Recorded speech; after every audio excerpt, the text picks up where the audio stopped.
युद्ध करेंगे, हथियारों को बांधकर सामना करेंगे।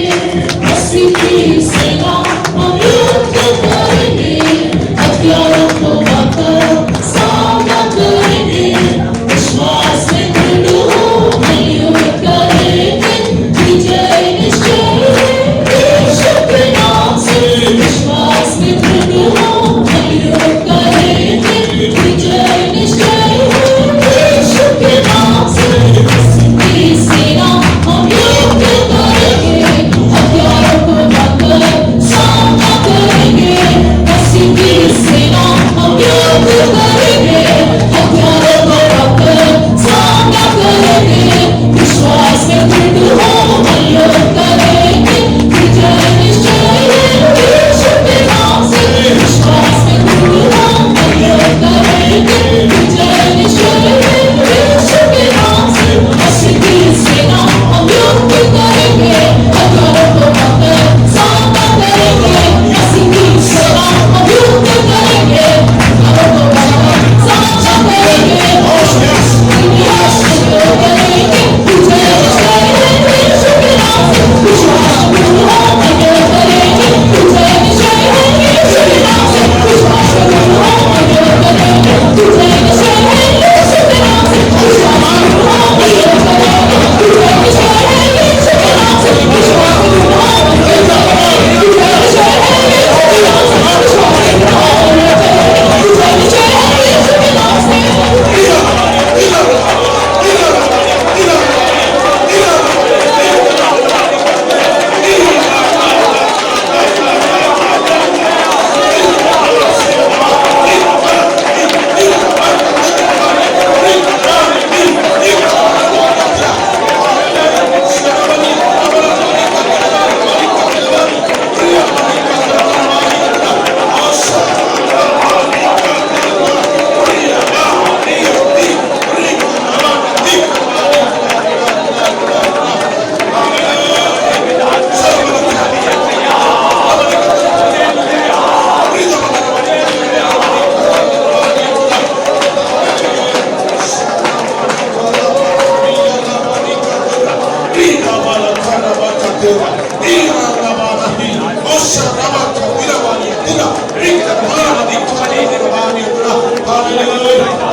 लड़ाई है, हमारा युद्ध है। हम जंग के मैदान यानी युद्ध के मैदान में हम खड़े हैं। अगले हफ्ते भी इसी हफ्ते हमारे सम्मेलन शुरू होने वाली है। हमारी जो कन्वेंशन है, इसी में हम सब एक एक योद्धा होकर हमें लड़ना है और जय पाना है। हम विश्वास के सूरवीर हैं, हमें लड़ना ही है। वो हमारी लड़ाई को लड़ता है, ये बात सच है, लेकिन हम भी लड़ना है, हम भी लड़ना है। दाऊद कहता है, मेरी उंगलियों को तो लड़ने के लिए, युद्ध करने के लिए सिखा, इस प्रकार कहता है। मैं मेरी उंगलियों को युद्ध करने के लिए तो सीखा, इस तरह कहता है। इस उंगली जो है परमेश्वर की सामर्थ के काम को दिखाता है। परमेश्वर की सामर्थ से ही हम लड़ सकते हैं। हमारे ऊपर प्रभु सामर्थ उंडेला है और भी उंडेलने के लिए चाहता है। इसलिए पेंटिकॉस्ट के दिन में सामर्थ उतर कर आई थी। प्रभु ने कहा जब तुम सामर्थ को प्राप्त करोगे ऊपर से, तब ही तुम मेरी गवाही बनोगे पृथ्वी की छोर छोर तक। पवित्र आत्मा के सिवाय हम इस लड़ाई को लड़ नहीं सकते हैं। पवित्र आत्मा के बिना हम बल को प्राप्त नहीं कर सकते हैं। पवित्र आत्मा के बगैर हम लड़ाई हार जाएंगे। जो लोग अभिषेक नहीं पाए हैं, अभिषेक पाने के लिए ये बेहतर समय है। अपने आप को समर्पण करते हुए प्रभु से मांगे। जो अभिषेक पाए हैं, नया बल नई सामर्थ को धारण करे, प्रभु देने के लिए चाहता है। जब सामर्थ को प्राप्त करोगे तभी तुम मेरे लिए गवाही बनोगे। हाँ, हम एक मसीह की सेना है। मसीह की सेना कितने लोग समझ रहे हैं? प्रभु की दृष्टि में मसीह की सेना, या हमारी दृष्टि में हम खुद मसीह की सेना है? हमारे अंदर एक जज्बात दिखाई दे, एक धुन दिखाई दे, हमारे अंदर एक नयापन, नई शक्ति, नई ताकत हमारे अंदर दिखाई दे। हम लड़ना ही है, हम जय पाना ही है। प्रभु ने हमें जिंदगी दी है, प्रभु ने हमारे लिए मरा है, प्रभु ने हमें इस प्रकार एक सच्चाई दी है। आइए आखिर तक लड़ेंगे, आखिर तक लड़ेंगे। हम छोटे हो सकते हैं, लेकिन प्रभु हमारा मन को देखता है। हम लड़ने के लिए हमारे अंदर और भी धुन आ जाए, प्रभु के लिए लड़ेंगे। हाँ, बुराई के विरुद्ध में लड़ेंगे, मसीह के कारण खड़े रहेंगे। कन्वेंशन हमारी जो आ रही है, उसी में हम और एक योगदान हमारी ओर से करेंगे। हमारे देह, आत्मा, प्राण के द्वारा एक आशीष का कारण बनेंगे। आइए प्रभु के प्रियो, हम जो विश्वास के शूरवीर बनते हैं, जिस प्रकार इब्रानी 11 अध्याय में विश्वास के शूरवीरों का नाम लिखा गया है और 11 का 13 में लिखा है, ये सब 11 का शायद कौन सा वचन मैं भूल गया, लेकिन हम पढ़ते हैं 11 अध्याय में कि सब विश्वास में मर गए, बन गए, विश्वास में मर गए। वे लोग सारे शहीद होकर दिखाए थे। अभी हमारी बारी है, हम प्रभु के लिए कुछ करना है। आइए हमारे अंदर धुन आए, हम भी विश्वास के शूरवीर और योद्धा है। आग्रह करेंगे, प्रभु के आगे समर्पण करेंगे। हमारे आगे एक लड़ाई जरूर है, हमें जय पाना ही है प्रभु के सामर्थ के द्वारा। हमारा नाम भी बाइबल में या जीवन की पुस्तक में लिखा जाना हो। आइए आग्रह करेंगे, हम भी मसीह की योद्धा होकर लड़ेंगे। हमारे अंदर इस लड़ने का जो स्वभाव है, हाँ, हमारे जन्म से है। जिस प्रकार इस्राएल जन्म से ही वो लड़ते लड़ते पैदा हुआ है, हम भी आत्मिक इस्राएल है। हमें भी परमेश्वर लड़ाई करने के लिए सिखाता है। पाप के विरुद्ध में, बुराई के विरुद्ध में, दुष्ट आत्मा के विरुद्ध में, सारे प्रकार के अनबन और हर एक प्रकार की विपरीत बातों के ऊपर आइए आग्रह करेंगे। ये स्वभाव हमारे अंदर आए, ये स्वभाव हमारे अंदर आए, ताकत को प्राप्त करेंगे, समझ को हासिल करेंगे, परमेश्वर का बल को धारण करेंगे। अन्य भाषा में बात करते हुए देह, आत्मा, प्राण में आइए एक नया बल को प्राप्त करते हुए आगे बढ़ेंगे। Hallelujah,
Praise God, praise God, praise God.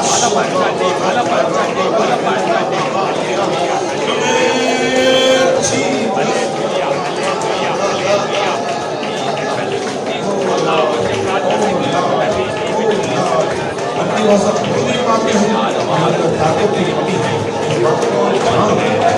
अपनी भाषा में बोल नहीं पाते हैं, हमारे अंदर बल नहीं है।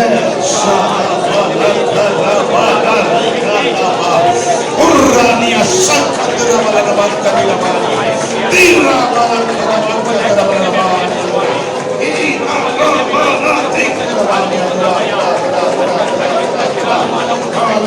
Hallelujah, hallelujah, hallelujah, hallelujah, hallelujah, hallelujah.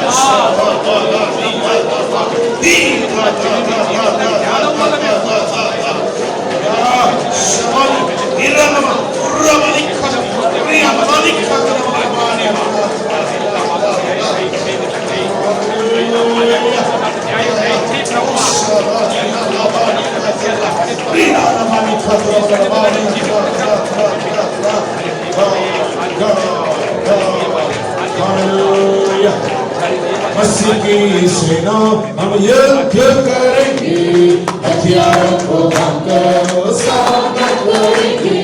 मसीह की सेना हम युद्ध करेंगे, हथियारों को थामकर स्वागत करेंगे।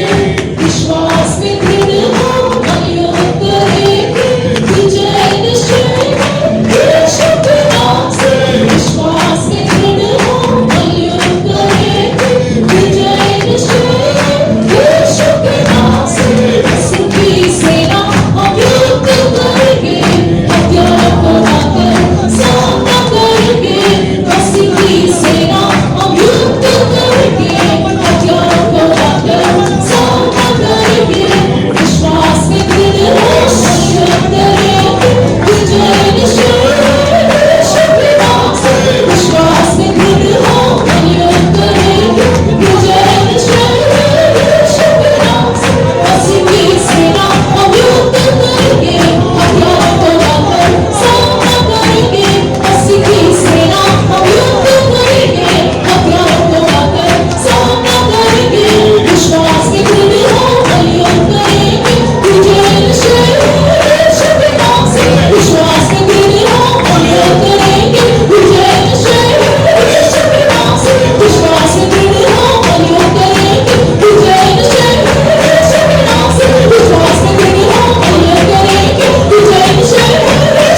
हालेलुया। पेंटिकॉस्ट के लोग आत्मा में भरने वाले लोग होते हैं।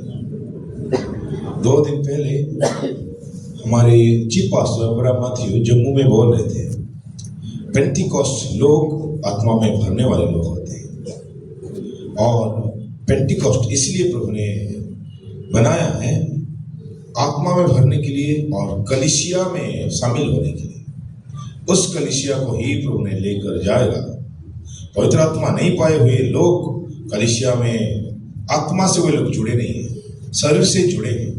बपतिस्मा लेने के द्वारा वे लोग शरीर का अंग हो गए, लेकिन आत्मा के साथ वे लोग जुड़े नहीं हैं। ये आत्मिक बात है, ये आत्मिक बात है।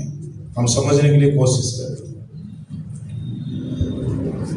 पवित्र आत्मा पाने के द्वारा हम शरीर में आत्मा के साथ जुड़ जाते हैं। एक आत्मा से हम पीते हैं, इस प्रकार कह सकते हैं। जो लोग बपतिस्मा लिए हैं अच्छी बात है, प्रभु की इच्छा पूरी की है, लेकिन कलीसिया रूपी शरीर में जुड़ गए हैं, लेकिन अभिषेक नहीं पाने तक अब आत्मा से नहीं जुड़े हैं। समय है अभिषेक पाने का, समय है अन्य भाषा में बात करने का, समय है सर्वशक्तिमान खुदावंत की आराधना करने का। इस समय को हम कैसे हम लेते हैं? क्या व्यर्थ बातों को जगह देके? हालेलुया। प्रभु की आराधना करें। जीवन है, शांति है, चंगाई है, छुटकारा है, आनंद की भरपूरी है। हालेलुया। प्रभु अगुवाई करता है, मैं बोझ मुक्त हो जाते हैं।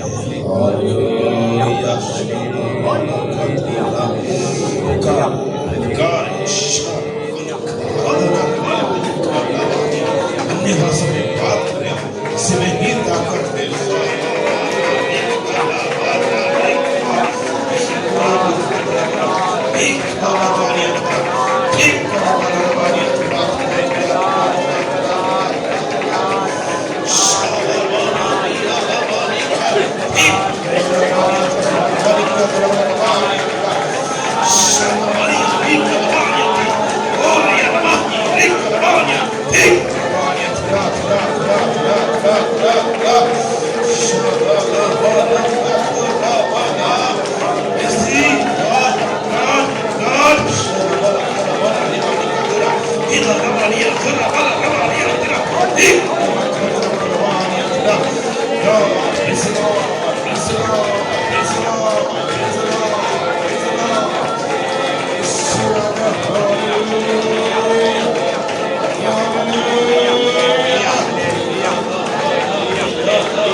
लोग जो थे सब अन्य भाषा बोल रहे थे। सब कलीसिया की शुरुआत के दौर में वे लोग थे। बाहर से आए हुए आवाज सुन के और देखे हुए लोग, वे लोग कलीसिया में शामिल नहीं थे, वो लोग देखने वाले लोग थे। हम कौन सी झुंड में पाए जाने के लिए चाहते हैं? क्या देखने वाले झुंड में दूसरों ने आत्मा में भरते रहेंगे, हम सुनते रहेंगे, हम चुपचाप बैठेंगे? क्या ऐसा है? ऐसा नहीं है। प्रभु ने सबको बुलाया है। 120 लोग जो थे सबको प्रभु ने पवित्र आत्मा दी है। आपको प्रभु बुलाया है तो क्या पवित्र आत्मा नहीं देगा? आप क्या देखते ही रह जाएंगे? अपने अंदर एक धुन आए, अभिषेक जिन्होंने नहीं पाए उनके अंदर एक लगन आए कि मुझे पवित्र आत्मा पाना ही है। प्रभु दे रहा है, प्रभु दे रहा है, प्राप्त करे, मांगने वालों को मिलता है। शबानिया में आराधना करे, आराधना करे। शादा वखतरा माया, शादा खुरा मानी, रियाला मानी खतरा मानी। यस, खतरा वखतरा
प्रिय न जाने मरते दम तक हम लड़ेंगे, अपने प्राण को प्रिय न जाने मरते दम तक हम लड़ेंगे। सेनाओं का राज प्रकट होगा, तरंगों को थामे मिलेगा। सेनाओं का राजा प्रकट होगा, तरंगों को थामे मिलेगा। अपने प्रभु प्रिय राजा ने मरते दम तक हम लड़ेंगे। अपने प्रभु प्रिय राजा ने मरते दम तक हम लड़ेंगे। सेनाओं का राजा प्रकट होगा, तरंगों को थामे मिलेगा। सेनाओं का राजा प्रकट होगा, तरंगों को थामे मिलेगा। अपने प्रभु प्रिय राजा ने मरते दम तक हम लड़ेंगे। अपने प्रभु प्रिय राजा ने मरते दम तक हम लड़ेंगे। सेनाओं का राजा प्रकट होगा, तरंगों को थामे मिलेगा। सेनाओं का राजा प्रकट होगा, तरंगों को थामे मिलेगा। सेनाओं का राजा प्रकट होगा, तरंगों को थामे मिलेगा। सेनाओं का राजा प्रकट होगा, तरंगों को थामे मिलेगा। सेनाओं का राजा प्रकट होगा, तरंगों को थामे मिलेगा। सेनाओं का राजा प्रकट होगा, तरंगों को थामे मिलेगा। सेनाओं का राजा प्रकट होगा, तरंगों को थामे मिलेगा।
जिन्हें आत्मा प्रेरणा देती है, कोई भी छोटी सी आराधना की आशीष के लिए प्रार्थना करें।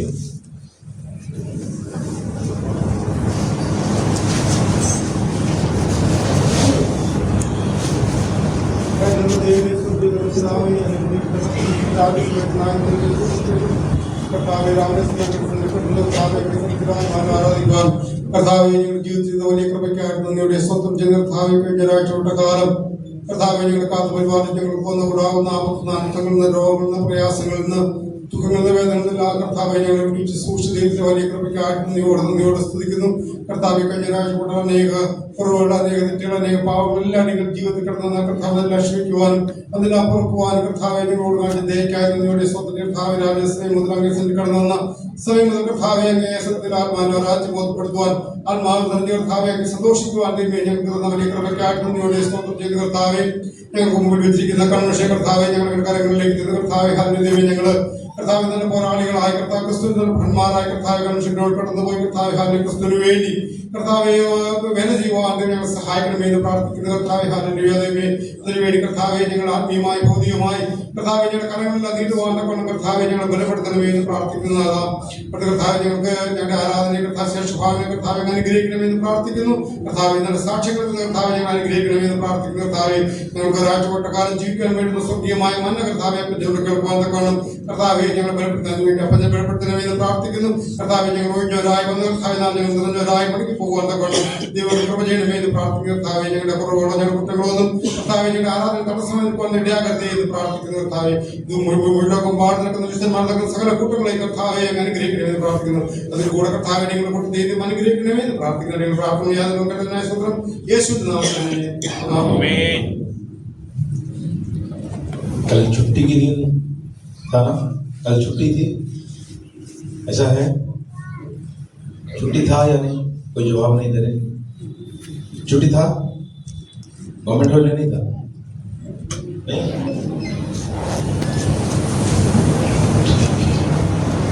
कितने लोग दुआ में आए कल 9 से 2 बजे तक दुआ में?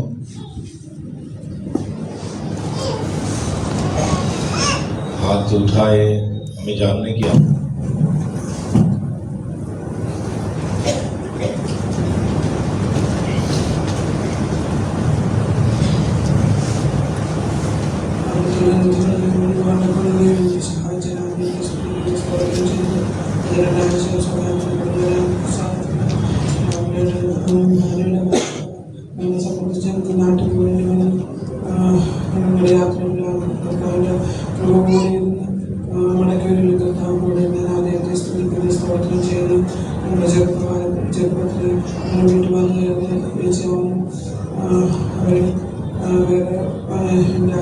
സഭയുടെ ഭാഷയായിരുന്നു.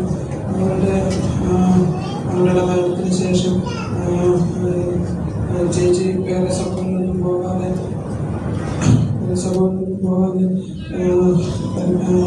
ഇരിക്കുകയായിരുന്നു. അങ്ങനെ നമ്മുടെ വിശുദ്ധന്മാരുടെ കൈകീഴിൽ ഇടക്കാലത്ത് അനുഗ്രഹമായി നടത്തപ്പെടാൻ ഒരു വിശുദ്ധീകരണമായൊരു കാലം നടത്തുവാൻ സഹായിച്ച് അവരുടെ ജീവിതത്തിൽ ദൈവാനുഗ്രഹങ്ങളെ പകർന്ന് അനേക നന്മകൾ അവരുടെ ജീവിതത്തിൽ ചെയ്ത് അവർക്ക് കുഞ്ഞുങ്ങളില്ലായിരുന്നെങ്കിലും ഞങ്ങൾ അവർക്ക് അവരുടെ സ്വന്തക്കാരായിട്ട് വേറെ ആരുമില്ലായിരുന്നു. അവരുടെ മാതാപിതാക്കളുടെ സഹോദരങ്ങളെല്ലാവരും ഭൂമിയിൽ നിന്ന് മാറ്റപ്പെട്ടു പോയെങ്കിലും ഞങ്ങൾ സഹോദരങ്ങൾ മാത്രമേ ഉണ്ടായിരുന്നില്ല. അതിനാൽ ഞങ്ങൾക്ക് പോകേണ്ടിയിരുന്നു. എങ്കിലും എല്ലാവരുടെയും മുമ്പാകെ നല്ലൊരു അടക്കാരാധന മറ്റുള്ള മുമ്പാകെ അനുഗ്രഹപ്പെട്ടൊരു അടക്കാരാധന ദൈവപ്രവർത്തന ദൈവത്തെ സ്തുതിക്കുന്നു. അവരുടെ ജീവിതത്തിൽ ചെയ്ത എല്ലാ ദൈവത്തിൻ്റെ അനുഗ്രഹം ആത്മീയവും ഭൗതികവും എല്ലാ അനുഗ്രഹങ്ങളും കായി ദൈവത്തെ സ്തുതിക്കുന്നു.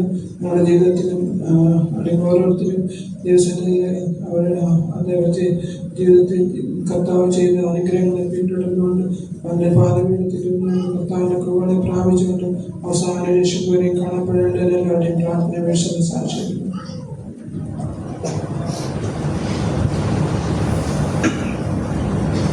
Praise the Lord. നിയമം കൊണ്ടാണ് വേണ്ടത്. വിശുദ്ധവും സംശുദ്ധനാം ദൈവത്തെ വിശ്വസ്തയോടെ ആരാധിക്കുവാൻ ദൈവത്തിന്റെ അവസരത്തിനായ ദുരന്തം ചെയ്യുക. വിളിച്ചു വേർതിരിച്ച ദൈവം പ്രിയ വിശ്വസ്തനായി ഇന്ന് വരെയും വഴി നാപത്തുകളോ അനർത്ഥങ്ങളോ പ്രതികൂലം അനവധി വന്നപ്പോൾ ചപ്പലബദ്ധമായ ചതിവുകളോ അടിയുടെ ജീവിതത്തിൽ വന്നപ്പോൾ അതിന്റെ നടുവിൽ വഴിയൊരുക്കിയ ദൈവം വിശ്വസ്തനായ ഞങ്ങളുടെ വിശ്വസ്തയെ കാത്തുമാനിച്ച ദൈവത്തിന് വേണ്ടി നന്ദി വരേണ്ടിയാണ്. വിശേഷാൽ കഴിഞ്ഞ ആഴ്ച ഞാൻ സാക്ഷി പറഞ്ഞതുപോലെ അടിയന്റെ ഒരു കസിൻ സജി ജോർജിന് വേണ്ടി പ്രാർത്ഥന അപേക്ഷിച്ചിരുന്നു. ആ സഹോദരൻ കഴിഞ്ഞ ചൊവ്വാഴ്ച നിദ്ര പ്രാപിക്കുകയും വെള്ളിയാഴ്ച ഇവിടെ വെച്ച ആൾക്കാരാധന നടത്തുകയും ചെയ്യുകയുണ്ടായി. വിശേഷാൽ സജി ജോർജിന്റെ ഒരു പ്രേരണയാണ്, ഒരു സ്പിരിച്വൽ ഗുരുവായിരുന്നു എൻ്റെ. പുള്ളിയുടെ അദ്ദേഹത്തിന്റെ ഒരു പ്രേരണ കാരണമാണ് ഞാൻ ഇന്നും പെന്തക്കോസ്ത് വിശ്വാസത്തിൽ വരുവാൻ കാരണമായത്. വിശേഷം 2009 അദ്ദേഹം ഗൾഫിൽ നിന്ന് വരികയും അടിയന് വേണ്ടി പ്രാർത്ഥിക്കുകയും പലവിധമായ പ്രയാസങ്ങളിൽ കൂടി ഞങ്ങൾ പോയപ്പോൾ അതിന്റെ നടുവിൽ ഞങ്ങൾക്ക് വേണ്ടി ഫാസ്റ്റിംഗ് എടുത്ത് പ്രാർത്ഥിച്ച് അങ്ങനെ സ്നാനപ്പെടുവാൻ എന്നെ സഹായിച്ചു. ഒരു കാര്യം മാത്രമേ എനിക്ക് പറയാനുള്ളൂ. വ്യക്തി 21 വയസ്സിൽ സ്നാനം ഏൽക്കുകയും അതിനുശേഷം മുംബൈയിൽ ഒരു അപകടത്തിൽ ഒരു 6 നില 7 നില കെട്ടിടത്തിന്റെ മണ്ടയിൽ നിന്ന് താഴേക്ക് വീഴുകയും പുള്ളി ഇലക്ട്രീഷ്യനായിരുന്നു. പണി ചെയ്തുകൊണ്ടിരുന്നപ്പോൾ താഴെ വീഴുകയും 2 കാലം ഒടിഞ്ഞ് 5-6 മാസത്തോളം പ്ലാസ്റ്റർ ഇട്ട് കിടക്കുകയുണ്ടായി. അതിനുശേഷം ഒരു കാലിന്റെ ചിരട്ട ഇല്ലാതാണ് ഇന്ന് വരെയും ജീവിച്ചിരുന്നത്. 50 വയസ്സ് വരെയും ജീവിച്ചിരുന്നത്. ഞാനൊരു കാര്യം മാത്രമേ പറയാൻ ആഗ്രഹിക്കുന്നുള്ളൂ. എന്നെ ചെറുപ്പം മുതലേ പറയുമായിരുന്നു, ഒരു ഉപദേശിക്കുക, ഞാൻ നിന്നെ ഒരു പെന്തക്കോസ്തലനാകും, ഞാൻ നിന്നെ ഒരു പെന്തക്കോസ്തലനെ കാണാൻ ആഗ്രഹിക്കുന്നു എന്ന് പറയുകയും അടിയന് വേണ്ടുന്ന ഉപദേശങ്ങൾ ചെറുപ്പം മുതലേ എൻ്റെ ഒരു 10-11 വയസ്സ് മുതൽ ഇന്ന് വരെയും കഴിഞ്ഞ 2 ആഴ്ച മുമ്പ് വരെയും തരികയും ചെയ്യുമായിരുന്നു. ഞാൻ പറഞ്ഞു വന്നത് ആക്ച്വലി മുട്ടിൽ സ്വാധീനമില്ലെങ്കിലും ആരാധന സമയത്ത് പ്രസംഗ സമയത്തല്ലാതെ പ്രസംഗ സമയത്ത് മാത്രമാണ് നോർമലായിട്ടിരിക്കുന്നത്. അല്ലെങ്കിൽ ആരാധന മൊത്തം മുഴുകാലയിലിരുന്നാണ് ആരാധിക്കുന്നത്. അത് കണ്ടാണ് ഞാൻ പല സമയങ്ങളിലും വന്നത്. പലപ്പോഴും ഞാൻ അതൊക്കെ ഓർക്കുമ്പോൾ എൻ്റെ കുറവുകളെ ഞാൻ കർത്തസന്നിധിയിൽ വെച്ച് ഞാൻ വീണ്ടും ദൈവസന്നിധിയിൽ ക്ഷമ ചോദിച്ച് വീണ്ടും പ്രാർത്ഥനയിൽ സഹായിക്കുവാൻ ദൈവം ഇടയാക്കിയിട്ടുണ്ട്. ദൈവം നല്ല കടക്കാരാധന കൊടുത്തു. നല്ല പലവിധമായ പ്രയാസങ്ങൾ അതിൻ്റെ നിലവിലുണ്ടായിരുന്നു. സാമ്പത്തികമായ പ്രയാസങ്ങളുണ്ടായിരുന്നു. പക്ഷെ നല്ലൊരു അടക്കാരാധന കൊടുത്തതിനാണ് ദൈവത്തിന് നന്ദി കരയുകയാണ്. സജി ജോർജിന്റെ ജീവിതത്തിൽ ദൈവം ചെയ്ത എല്ലാ നല്ല പ്രവൃത്തികൾക്കും അദ്ദേഹത്തിന് നന്ദി പറഞ്ഞുകൊണ്ട് ഈ ഇളയ സാക്ഷി തീരുന്നു. ആമീൻ. A marvel to the nations, a wonder to the world, we are an army of overcomers. Jehovah Nissi with us, His banner is unfurled, we are an army of overcomers. Step by step we are marching onwards, there's nothing to slow us down. For Jesus is commander, He'll go before us till we win the victor's crown.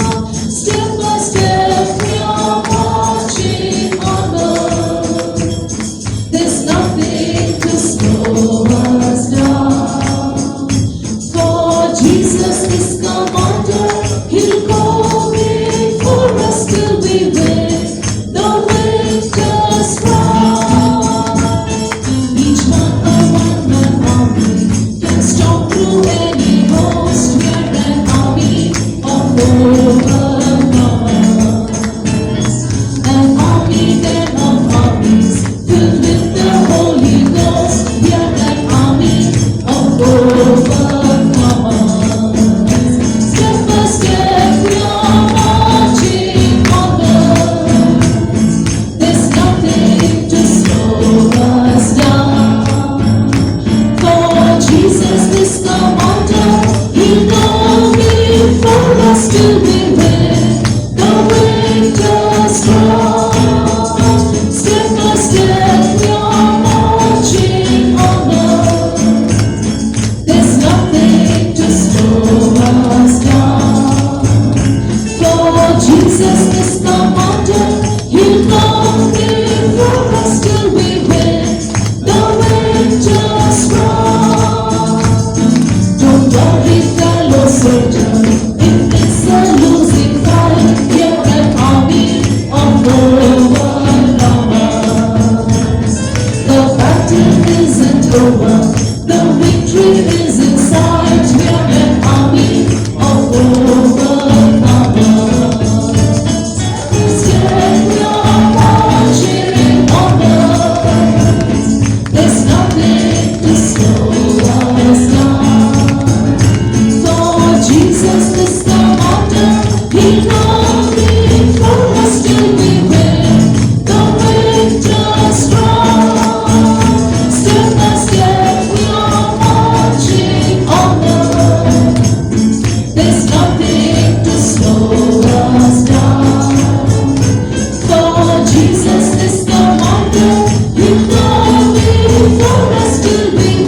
it's a losing fight. We're an army of overcomers.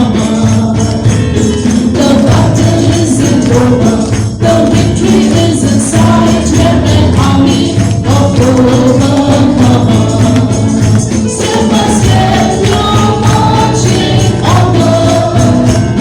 There's nothing to slow us down. For Jesus is the wonder, He'll go before us till we win the victor's crown. Step by step, you're marching onward. There's nothing to slow us down. For Jesus is the wonder, He'll go before us till we win the victor's crown. No day without a battle, no moment of respite. We're an army of overcomers. But never shall we draw back, in battles we'll delight. We're an army of overcomers.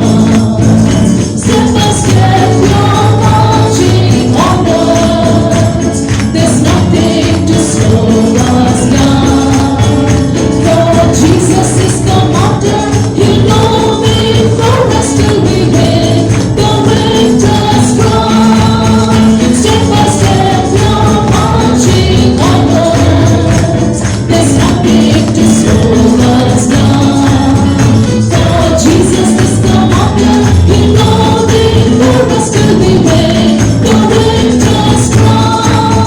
Step by step, you're marching onwards. There's nothing to slow us down. For Jesus is the wonder, He'll go before us till we win the victor's crown. Step by step, you're marching onwards. There's nothing to slow us down. For Jesus is the wonder, He'll go before us till we win the victor's crown. Hallelujah. कितने लोग hallelujah नहीं बोले? आवाज नहीं है जोर से। Hallelujah.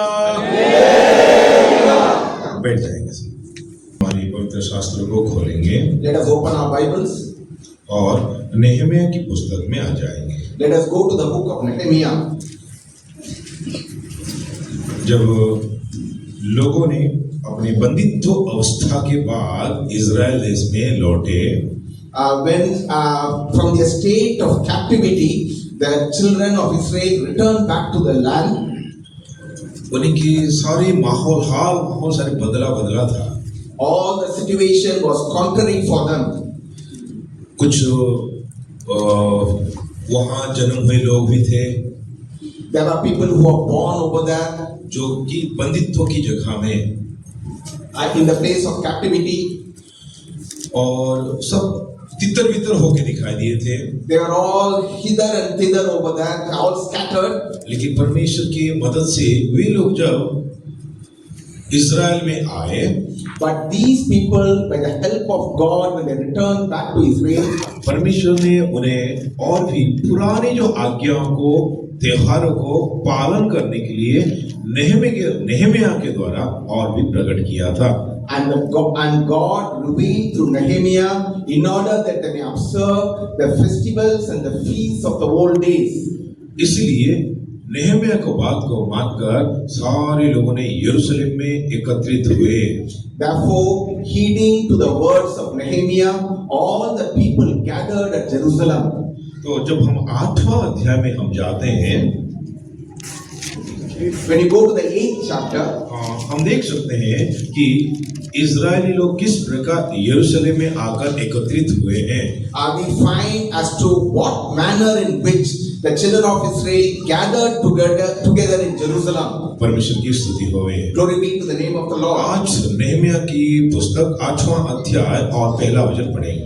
Let us read Nehemiah chapter 8 verse 1. And all the people gathered themselves together as one man into the street that was before the water gate. And they spake unto Ezra the scribe to bring the book of the law of Moses, which the Lord had commanded to Israel. जब 7वां महीना निकट आया, उस समय सब Israeli अपने अपने नगर में थे। तब उन सब लोगों ने एक मन होकर जल फाटक के सामने के चौक में इकट्ठे होकर एर्जा शास्त्री से कहा कि मूसा की जो व्यवस्था यहोवा ने इजरायली को दी है, उसकी पुस्तक ले आओ। तो यहाँ हम देखते हैं यरूशलेम में जो जल फाटक था उसी के पास में सारे लोग आके एकत्रित हुए हैं।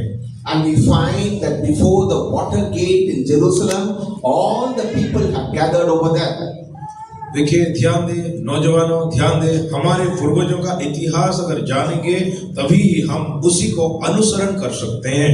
Dear people of God, dear youths, please listen carefully. Only when we keep the commandments of the ancients can we follow all the law of God. इसीलिए हम इन सभी बातें हमारे लिए दी गई है। That is why all these things are given unto us. मूसा को कहा गया था कि बच्चे जिस प्रकार परमेश्वर की व्यवस्था को मान सकते हैं, जान सकते हैं, इसलिए प्रभु ने किए हुए सारे आश्चर्य कामों को घर में बात करनी है। God had told unto Moses that all the wonderful, miraculous works that God has done toward the children of Israel, they need to talk about it in their houses with their children. घर में परमेश्वर का वचन को, व्यवस्था को लिख के दीवारों में टंगानी चाहिए। All the words of the Lord need to be written down and hung on our walls. वैसे ही हमारे आने वाली पीढ़ियों को परमेश्वर के वचन को, व्यवस्था को सिखाना चाहिए। In this way, to the coming generation, we need to teach the law of the Lord, the words of the Lord. हमारा जो इतिहास है ये मजबूत है। Our history is firm. हमारा इतिहास ये है सच्चाई के साथ है। Our history is with truth. हमारा परमेश्वर भी सच्चा और मजबूत चट्टान है। Our God also is a true and faithful rock. उसने जो व्यवस्था हमें दी है हमारे जीवन के लिए और हमारे अनंत जीवन के लिए दी है। Whatever law that He has given it for the benefit of our life and for our eternal life. इसलिए व्यवस्था को हम बार-बार पढ़े, समझे और जाने। That is why we need to read the law again and again and understand about it. हाल ही 2-3 दिन पहले मैं भजन संहिता का एक भाग को पढ़ रहा था। About a couple of days back, I was reading a portion from Psalms. वहाँ परमेश्वर का वचन मेरे साथ और भी अच्छी रीति से और एक अलग रीति से मेरे साथ बात किया। The word of the Lord spoke unto me in a different and a good manner. 119 भजन संहिता का जो 41 वचन पढ़ते हैं, When you read Psalm 119:41. 119 का 41, 119:41. Let thy mercies come also unto me, O Lord, even thy salvation, according to thy word. हे यहोवा, तेरी करुणा और तेरा किया हुआ उद्धार तेरे वचन के अनुसार मुझको भी मिले। परमेश्वर की स्तुति हो। Glory be to the name of the Lord. यह हिंदी में पढ़ने से कैसे समझ आती है मैं स्पष्ट नहीं हूँ। I am not happy with the way we understand when the verse is read in Hindi. आप लोगों की अपने अपने भाषा में पढ़ के कैसे समझते हैं, मैं इसके बारे में भी वाकिफ नहीं हूँ। I am not sure about the way you read it in your different languages and understand that. लेकिन इस वचन के द्वारा परमेश्वर ऐसे बातें करता है कि जो वचन के अनुसार जो वचन पढ़ेंगे उनके ऊपर दया भी होएगी। And those who read the word of God according to the word, they will receive mercies. तेरी दया या तेरी करुणा तेरे वचन के अनुसार मेरे ऊपर उद्धार करे। Your mercies according to your word, let it come upon me. According to thy word. ठीक है, अपने अपने भाषा में पढ़े। हिंदी में कुछ अलग लग रहा है, जिनकी मातृभाषा हिंदी है वे लोग समझने की कोशिश करें। Those whose mother tongue is Hindi, try to understand that it's worded differently in Hindi. हाँ, अगर अंग्रेजी और दूसरी भाषा के अनुसार देखें तो वचन के द्वारा जो उद्धार मिलता है उसी वचन के द्वारा दया भी मिलती है। If you read in English and other languages, you may get this meaning: according to thy word, you receive salvation and also mercies. तो उसी वचन हमें उद्धार देता है और वही वचन हमें दया भी प्राप्त करने में मदद करता है। That word gives us salvation. The same word helps us to obtain mercies. अगर हमें दया प्राप्त करनी है तो परमेश्वर का वचन को पढ़ना ही है। If we have to receive the mercies of God, we do need to read the word of God. इसलिए प्रभु का वचन को हम पढ़े और ध्यान करते रहे। Therefore, let us read the word of God and keep on meditating upon it. हाँ, वचन पढ़ने के द्वारा हमें दया मिलती है। By reading the word, we receive mercies. हाँ, इसलिए प्यारे नौजवान वचन को जरूर पढ़े और समझे। Therefore, dear youth, read the word of God and understand it. तो आइए हमारे मुख्य विषय में जाएंगे। Let us go back to our main topic. तो वहां हम देखते हैं नेहेमिया की अगुवाई में सारे लोग आकर जल फाटक के सामने इकट्ठे हुए हैं। According to the commandment of Nehemiah, all the people had gathered before the water gate. उनका इकट्ठा होने का कारण क्या था? What was the reason why they had gathered?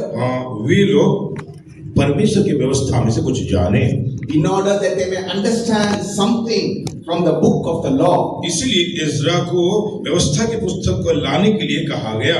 That is why Ezra was asked to bring the book of the law of Moses. और उसी के पश्चात आप पढ़ के समझे कि किस प्रकार परमेश्वर के व्यवस्था को लोगों के मध्य में फिर से कहा गया है।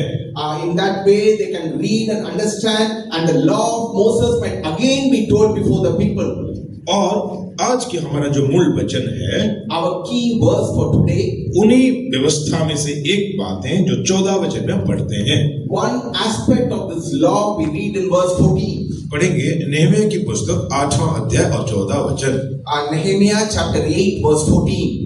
And they found written in the law which the Lord had commanded by Moses, that the children of Israel should dwell in booths in the feast of the 7th month. उन्हें व्यवस्था में ये लिखा हुआ मिला कि यहोवा ने मूसा के द्वारा यह आज्ञा दी थी कि इस्राएली 7वें महीने के पर्व के समय झोपड़ियों में रहा करें। प्रभु की तारीफ होवे। Glory be to the name of the Lord. तो जितने भी लोग बंदित्व अवस्था में गए थे, वे लोग इन व्यवस्थाओं को भूल गए थे। All the people who had gone into captivity had forgotten about this aspect of the law. कोई हमारी व्यवस्था को अगर भूले हुए हैं तो उन्हें मैं याद दिलाना चाहता हूँ। For those who had forgotten our law, I would like to bring it to their remembrance. बंदित्व अवस्था में जाने के द्वारा व्यवस्था को भूल जाते हैं। When we go into a state of captivity, we forget about the law. हमें अगर अलग अलग चीजें दुनिया की अगर बंदित्व अवस्था में ले जाती है तो हम व्यवस्था को नहीं पढ़ते हुए, नहीं सुनते हुए, नहीं समझते हुए हम भूल जाते हैं। When we go into different states of captivity and bondage in this world, then the law, many aspects of it, we do not read them and we forget about them. अपने आप को हम जांचेंगे, Let us examine our own selves. क्या हम बंदित्व अवस्था में हैं? Are we in a state of captivity? क्या दुनिया की बातें हमें अपने बंधन में फंसा दी है? Or the things of this world have brought us into a state of bondage? चिंता और बोझ क्या हमें बंदित्व बना दिया है? Has anxiety and cares brought us into a state of bondage? दोस्त और अपना प्रिय दोस्त जो मोबाइल फोन है, क्या अपने आप दास बना दिया है? As our dear friends, has our mobile phones made us a slave to it? या और कोई बातों के द्वारा बंदित्व अवस्था में दिखाई देते हैं, Or due to any other matter, are we in a state of bondage?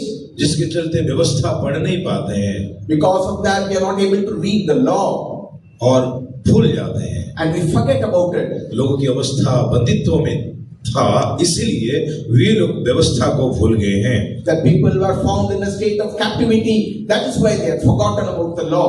लेकिन जब एज़रा ने लोगों के सामने पढ़ता है तो वहां ये लिखा गया पाया गया। But when Ezra read the law before them, this was found written over there. वे लोग क्या करना चाहिए? What should they do? 7वें महीने में वे लोग एक पर्व को मनाना चाहिए।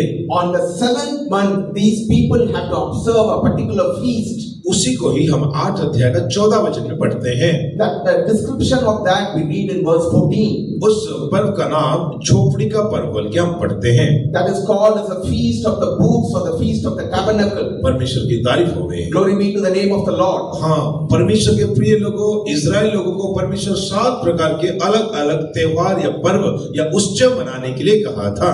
God had told the children of Israel to observe 7 kinds of festivals or feasts. इन बातों को हमारे संडे स्कूल के सिलेबस में भी हम देखते हैं। We find a description about these in our Sunday school syllabus. तो परमेश्वर की ये आज्ञा है It is the command of the Lord. कि मेरी प्रजा, मेरे लोग इस प्रकार का पर्व को मनाएंगे।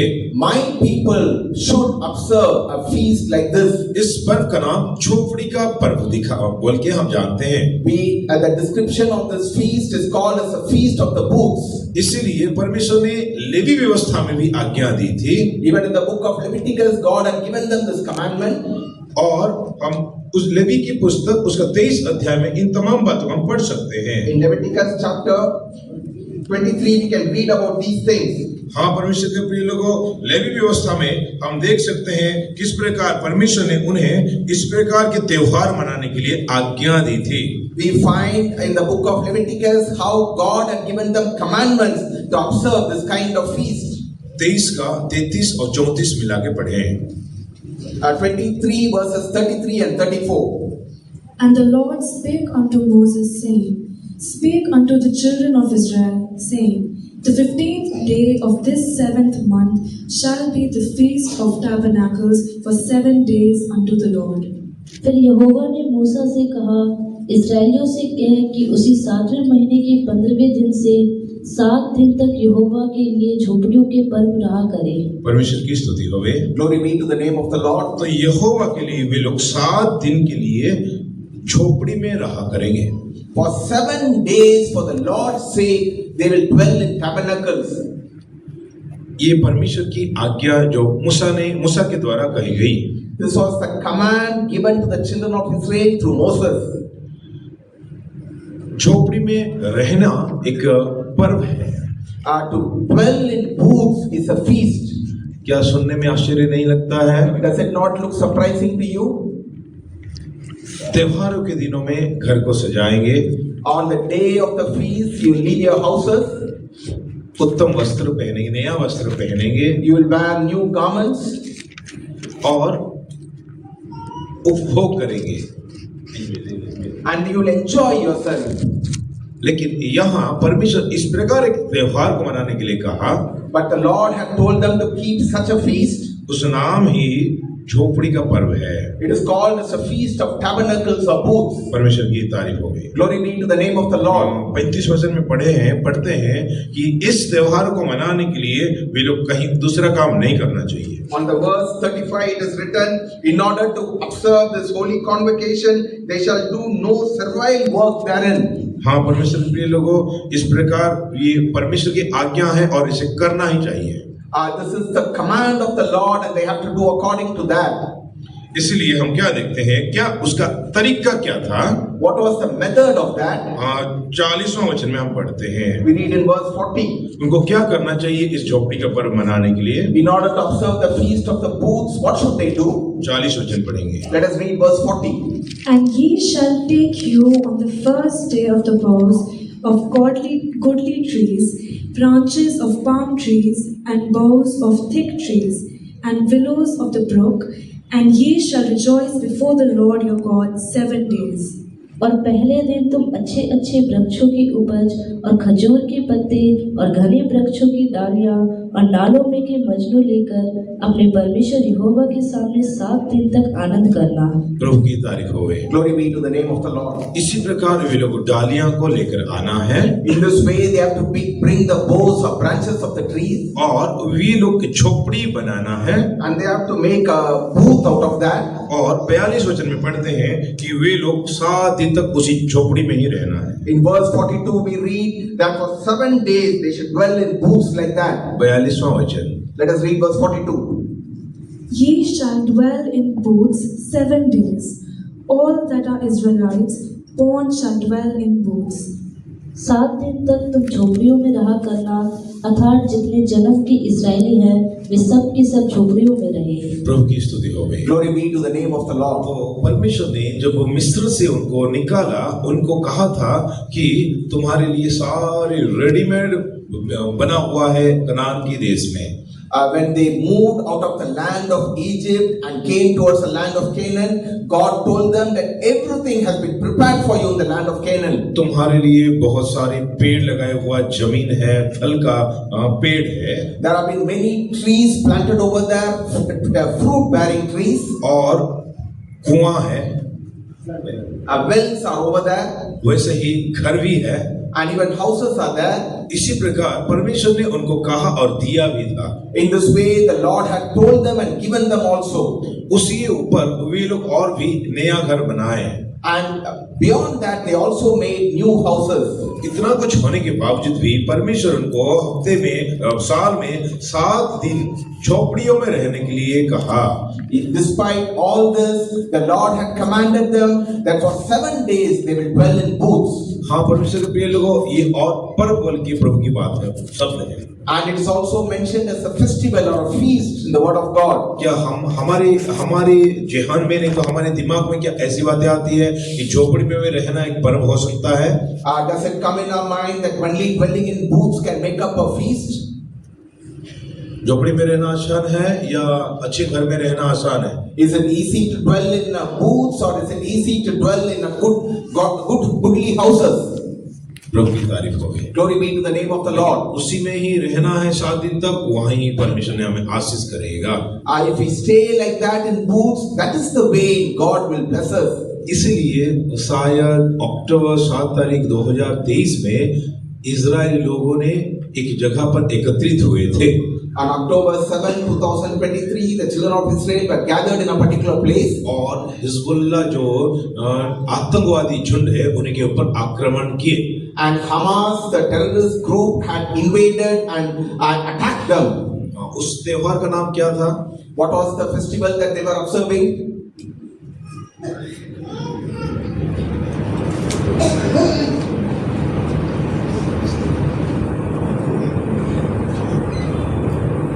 मैं पूरा स्थिरता के साथ नहीं बोल पा रहा हूँ, यानी यही पर्व था या क्या, मैं बोल नहीं पा रहा हूँ। I am not able to say very clearly whether it was this festival or some other festival that they were observing during that time. लेकिन जितना दूर मैंने सुना हूँ यही त्योहार को वो लोग मनाने के लिए इकट्ठे हुए थे। But what I understand is it was to observe this festival that they had gathered over there. आप लोग इसका खबर को प्राप्त करें और होगा तो मुझे बताइए। Kindly analyze this matter, and if you know about it, kindly let me know also. परमेश्वर की स्तुति हो गई। Glory be to the name of the Lord. अभी ध्यान करने वाली बात ये है, ध्यान करने वाली बात The matter to meditate upon is this. कि ये बातें हमारे इन दिनों में भी आत्मिक इज़राइल जो हम है, हमें भी परमेश्वर ने दिया हुआ है।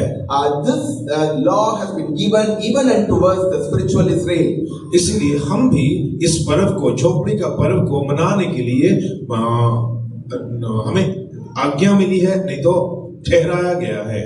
It has been appointed unto us that we also observe this festival of booths. इसीलिए परमेश्वर के प्रियो, हमारे लिए हम सम्मेलन को दी गई है। That is why, dear people of God, we have been given a convention. तो यही हम नया नियम में इसी बातों को, यानी हमारे सम्मेलन को हम इस झोपड़ी के पर्व के साथ हम तुलना कर सकते हैं। We can compare our convention in the New Testament period to this festival of booths that they observe. इसलिए नहम्याह भी आकर लोगों को यह आज्ञा दी है कि झोपड़ी का पर्व को मनाना चाहिए। That is why Nehemiah also came and gave them this command that they should observe the festival of booths. आइए उस 8वां अध्याय नहम्याह के पुस्तक में हम जाएं। Let us get back to the 8th chapter of Nehemiah. Israel के लोगों को इस प्रकार आज्ञा दी गई है, The children of Israel were given this command कि वे लोग जाकर सारे नगरों में और यरूशलेम में हर एक घर में ये बातें प्रचार करेंगे और प्रसार भी करेंगे। and they will go to every house in Jerusalem and in Israel and they will spread and speak about this word. 15 वचन में ये पढ़ते हैं। We read about it in verse 15. साथ साथ वे लोग क्या करना चाहिए? What do the people do? जंगल में जाकर कई डालियों को लेकर आना है। They should go to the mount and they should bring many branches with them. और 16 वचन में पढ़ते हैं, And in verse 16 we read, घर के आंगनों में छत के ऊपर वे लोग झोपड़ी बनाना चाहिए they have to make booths, everyone upon the roof of his house and in their courts.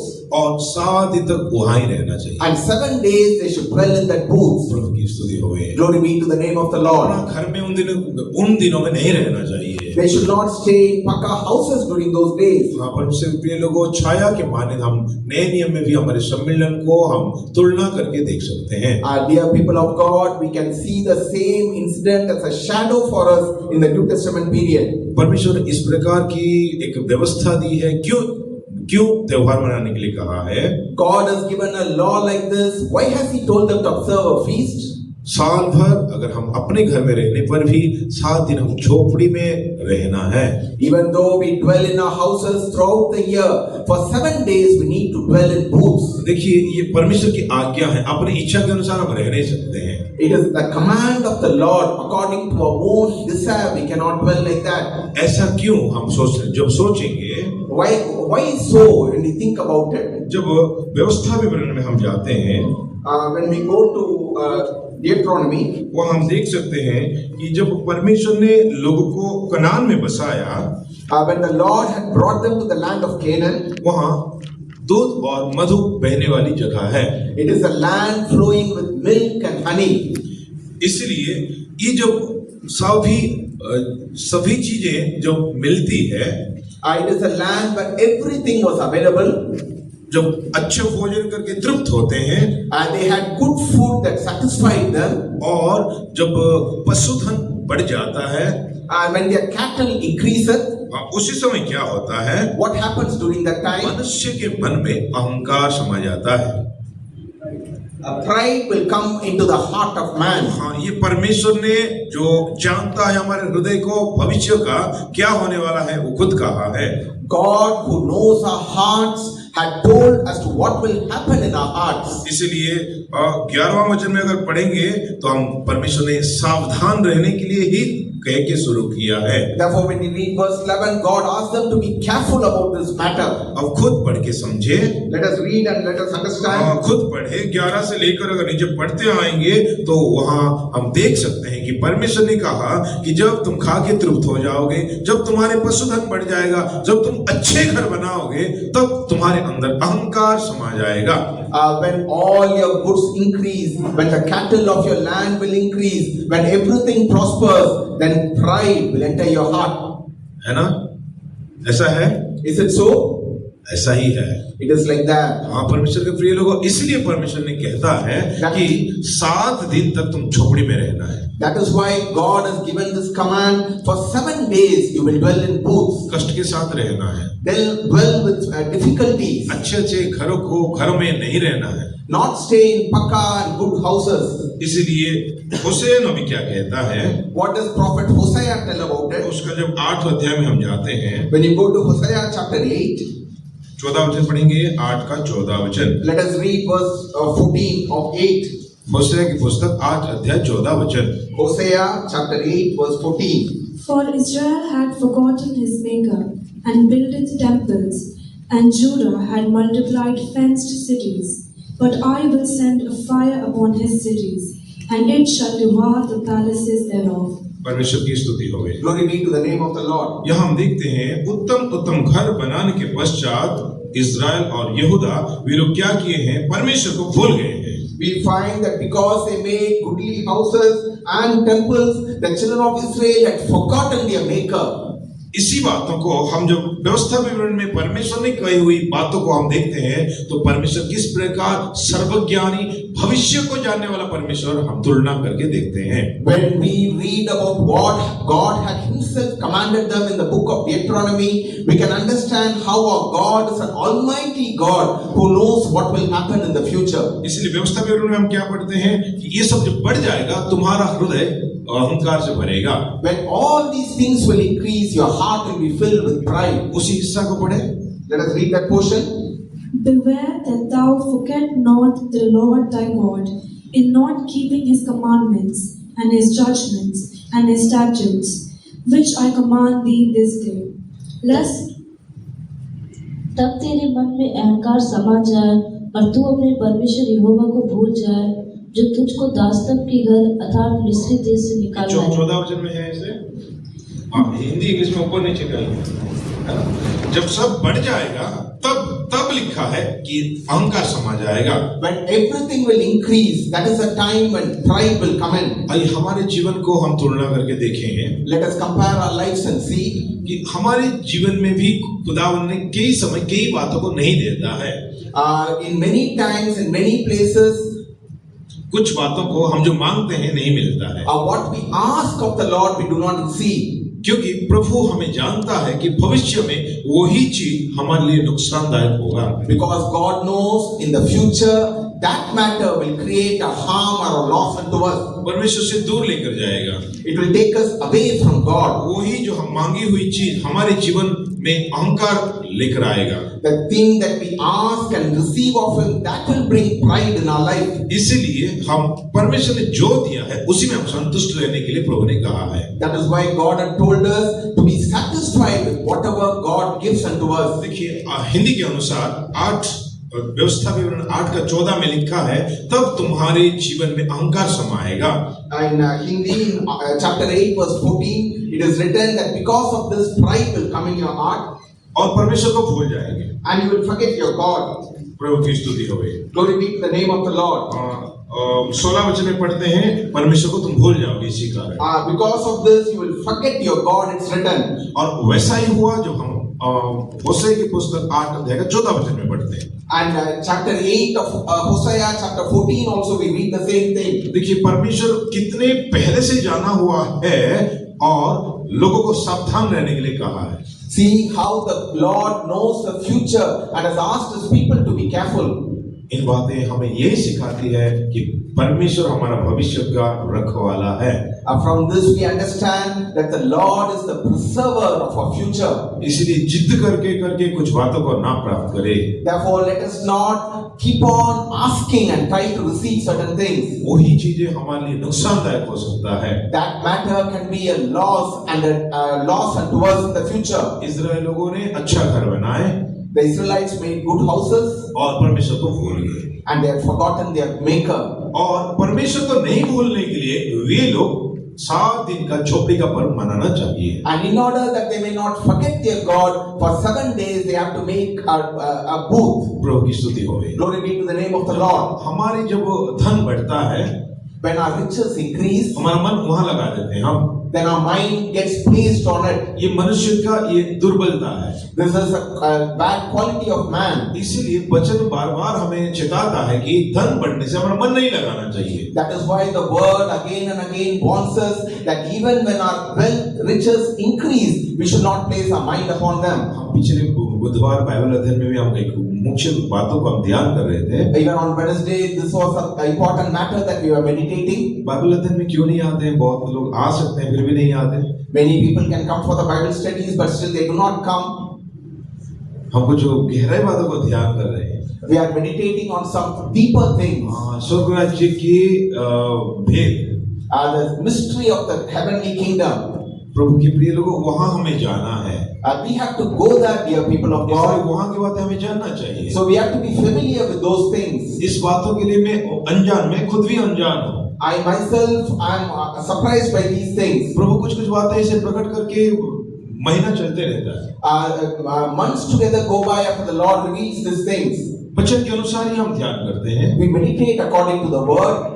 इसलिए कोशिश करें बाइबल अध्ययन में आने के लिए। Therefore, kindly try to attend the Bible studies. तो हम यही देख रहे थे कि लोग, मनुष्य जब गरीब अवस्था में रहता है, We were meditating on this when men stay in a state of poverty or a poor state, वो खाने के लिए, काम ढूंढने के लिए इसी अवस्था में अपना जीवन को गुजारता है। of seeking what they may eat or drink. In this way, they spend their life. लेकिन जब धन बढ़ जाता है, But when riches increase, वो क्या करता है? then what do they do?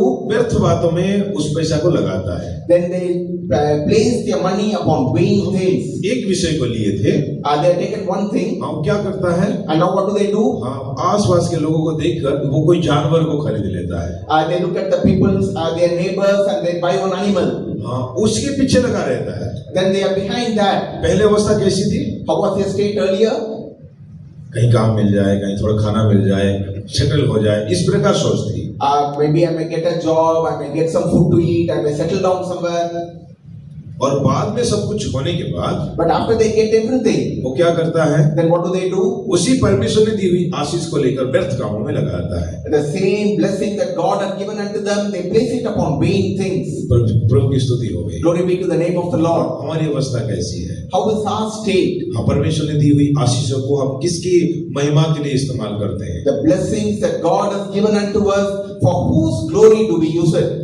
कुछ बातों को मैं इसी जगह पर खुली तौर पर नहीं बोलता हूँ। I do not speak certain things openly in this occasion. इसलिए जो लोग बाइबल में अध्ययन में आए हुए थे, वे लोग दया करके अगर कोई आपको पूछते हैं तो मैंने क्या क्या बताया, कौन सा वचन दिया, आप बोल सकते हैं। Those who attend the Bible study, if somebody inquires of you, you can tell the verses which I had mentioned.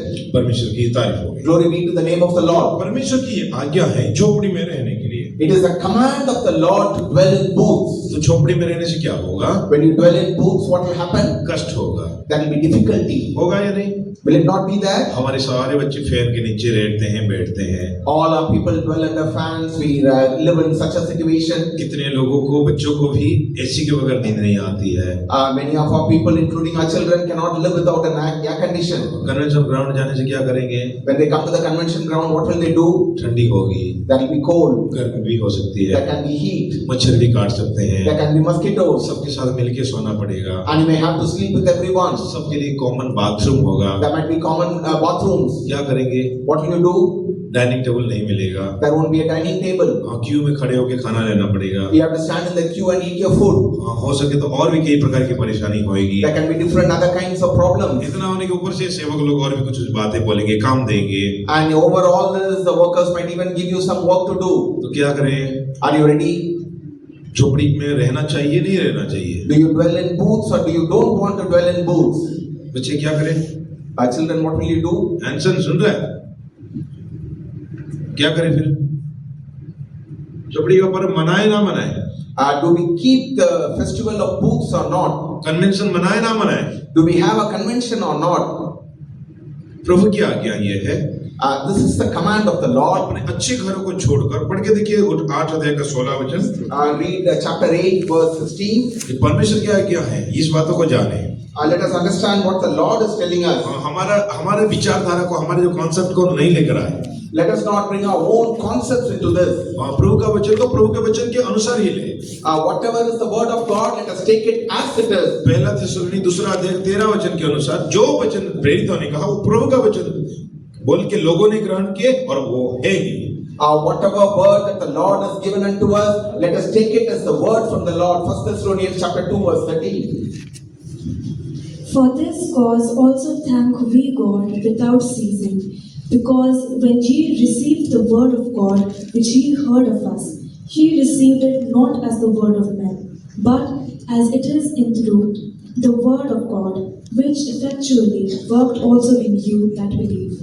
इसीलिए हम भी परमेश्वर का धन्यवाद निरंतर करते हैं कि जब हमारे द्वारा परमेश्वर के सुसमाचार का वचन तुम्हारे पास पहुंचा, तो तुमने उसे मनुष्यों का नहीं परंतु परमेश्वर का वचन समझकर और सचमुच यह ऐसा ही है ग्रहण किया, और वे तुम विश्वासियों में जो विश्वास रखते हैं प्रभावशील है। प्रभु की स्तुति हो। Glory be to the name of the इसलिए Lord. कोई ब्रदर सिस्टर या ये पास्टर ये वचन नहीं बोलते हैं। ब्रदर सिस्टर या पास्टर ये वचन नहीं बोलते हैं। Brothers, sisters, pastors, they don't mention this word. ये परमेश्वर का वचन बोल के हम ग्रहण करते हैं और वास्तव में वो है ही। And when we accept it as the word of God, it is really, truly so. इसीलिए वचन को ही आपके सामने हम रखते हैं। Therefore, we place the word before you.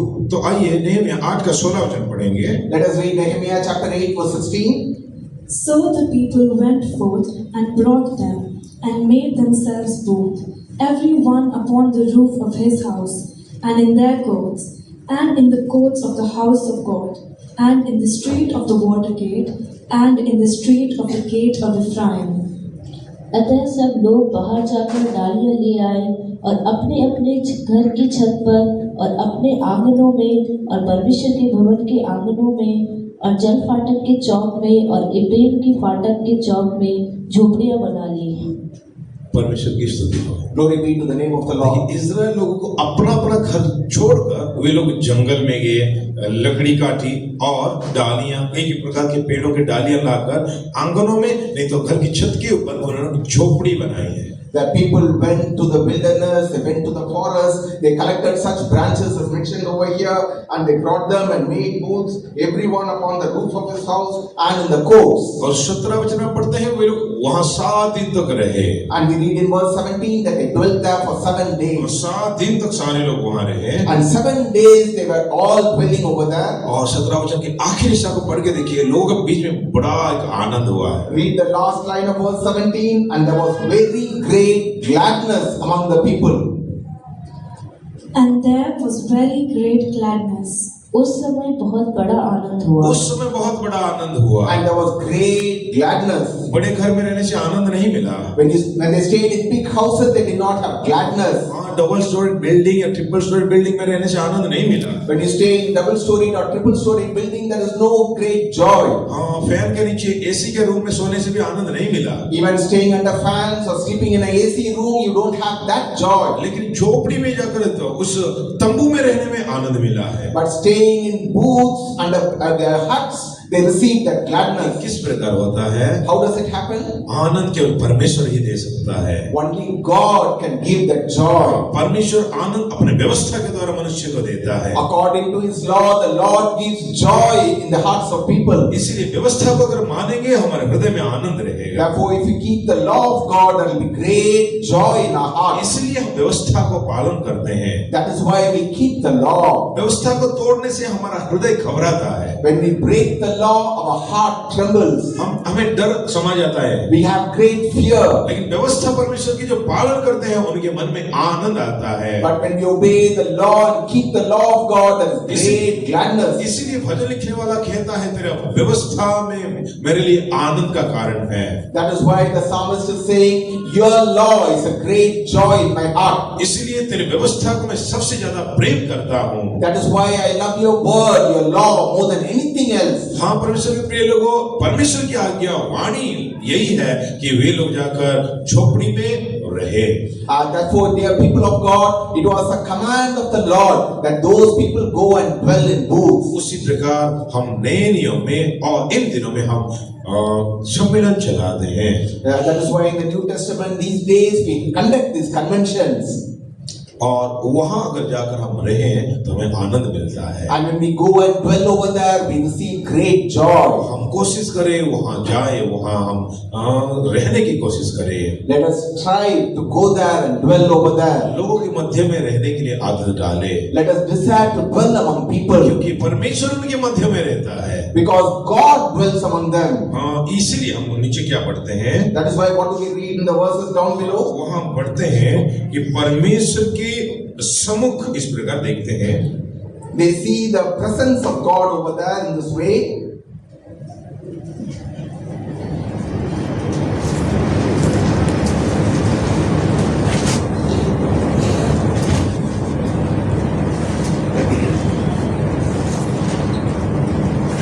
मदद करें, शायद 23 वचन लेवी 23 अध्याय में हम देखते हैं कि उसी में पढ़ते हैं कि परमेश्वर के सम्मुख वहां दिखाई दिया है।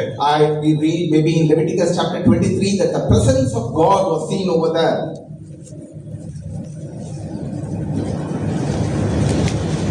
जो मैं ध्यान किया या जो इस बात को बोलने के लिए प्रभु ने मेरे मन में कुछ बातें डाली, तो मैंने उस वचन को ध्यान दिया कि वहां परमेश्वर का सम्मुख था। I meditated upon this particular verse which said that the presence of God was over there. और सीधी बातें आपके सामने में रखने के लिए चाहता हूँ। मैं रात भर सफर में था। All night yesterday I was in travel. और बाइबल भी मैंने नहीं खोली। And I could not open my Bible. सुबह आकर जब 5-10 मिनट बाइबल खोली तो यही परमेश्वर के सम्मुख वाले एक वचन को मैंने देखा। When I came and opened the Bible this morning, the presence of God, I saw a verse concerning that. मेरी गलती है कि मैं नोट कर पाया। I was not able to note that. कौन सा? 9:20 18 Leviticus 9:23. नहीं, इसी दौरान त्योहार को मनाने के दौरान by celebrating this festival, उसी में लोगों के बीच में परमेश्वर का सम्मुख, the presence of God was among the people.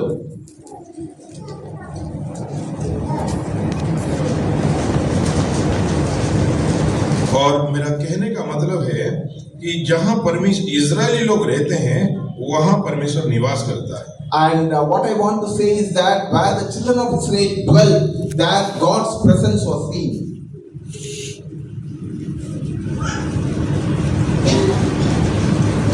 प्रभु की स्तुति होवे। Glory be to the name of the Lord.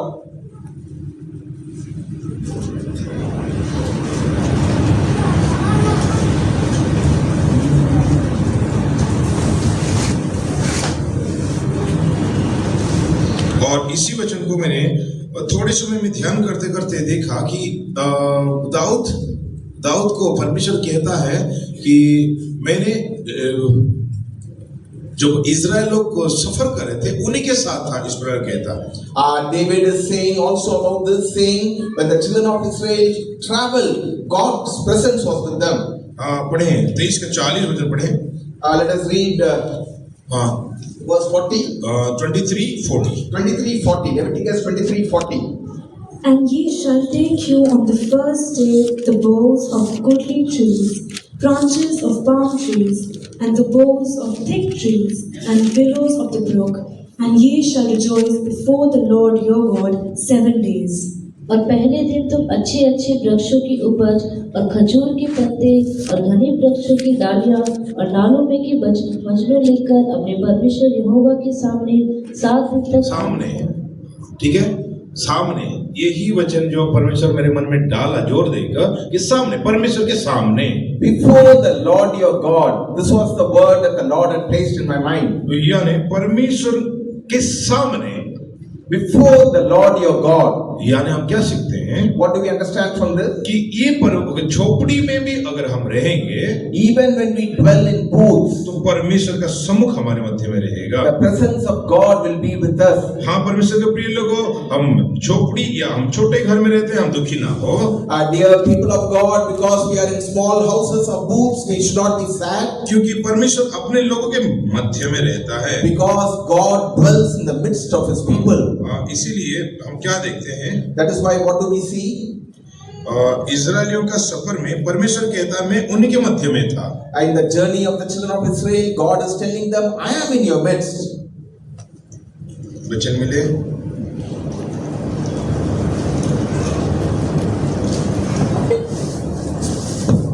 परमेश्वर स्वर्ग में रहने वाला है। God is a God who dwells in the heavens. और वहां छोड़कर वो इजराइल लोगों के सफर में रहा। But leaving that, He was with the children of Israel during their journey. और इस समागम मिलाप वाले तंबू में रहा। And dwelt with them in the ark of the tabernacle. वहाँ परमेश्वर की स्तुति होवे। Glory be to the name of the Lord.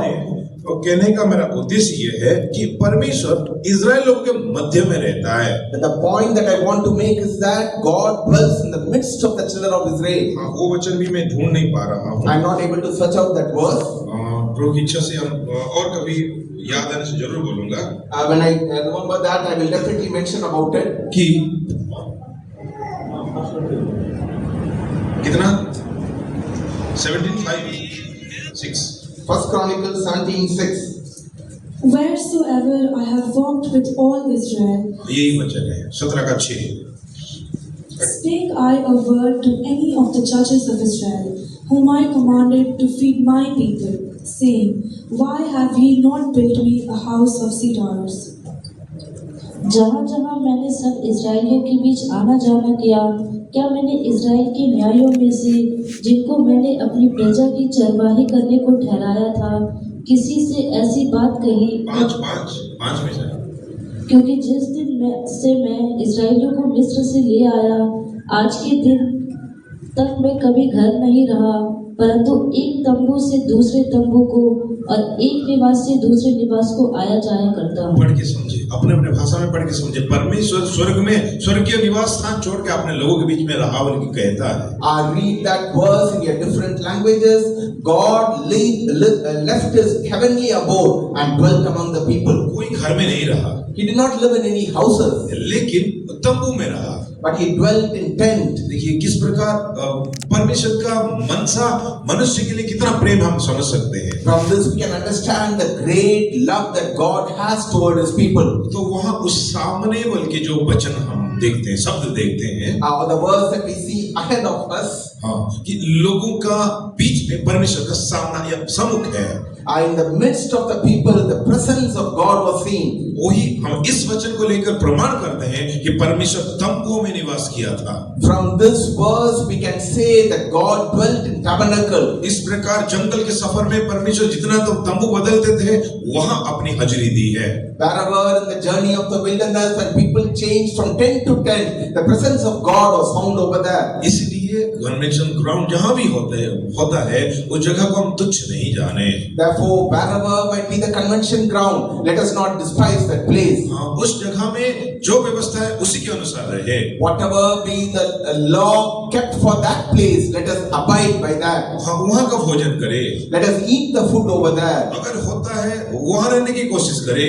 If possible, let us stay over there. अगर जगह नहीं है आप आ सकते हैं। If there is no other place, then it's all right. आपको सुविधा नहीं है आप आ सकते हैं। If there is no place, you can come out. हाँ, मजबूर नहीं करते हैं। We are not compelling you.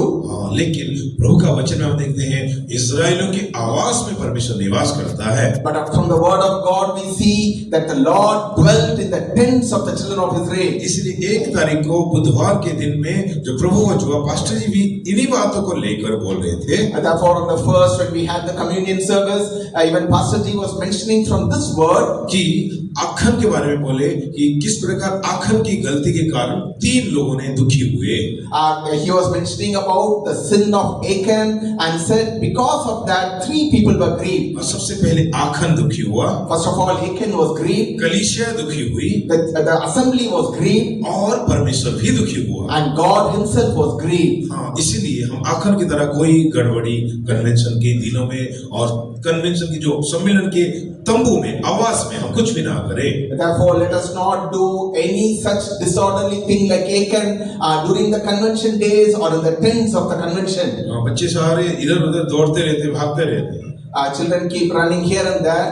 हाँ, क्या डेनिसन आया? Next week. और कौन है? परमेश्वर के भवन में कैसे रहना है हमें पहला तिमोथी 3:15 में हम पढ़ते हैं। In 1 Timothy chapter 3 verse 15 we read about how we should dwell in the house of the Lord. But if I tarry long, that thou mayest know how thou oughtest to behave thyself in the house of God, which is the church of the living God, and pillar and ground of the truth. कि यदि मेरे आने में देर हो तो तू जान ले कि परमेश्वर के घराने में जो जीवती परमेश्वर की कलीसिया है और जो सत्य का खंभा और नींव है, कैसे बर्ताव करना चाहिए, कैसे व्यवहार करना हमें जाने। How to behave ourselves, let us know. हमें कन्वेंशन के ग्राउंड में कैसे बर्ताव करना हम जाने।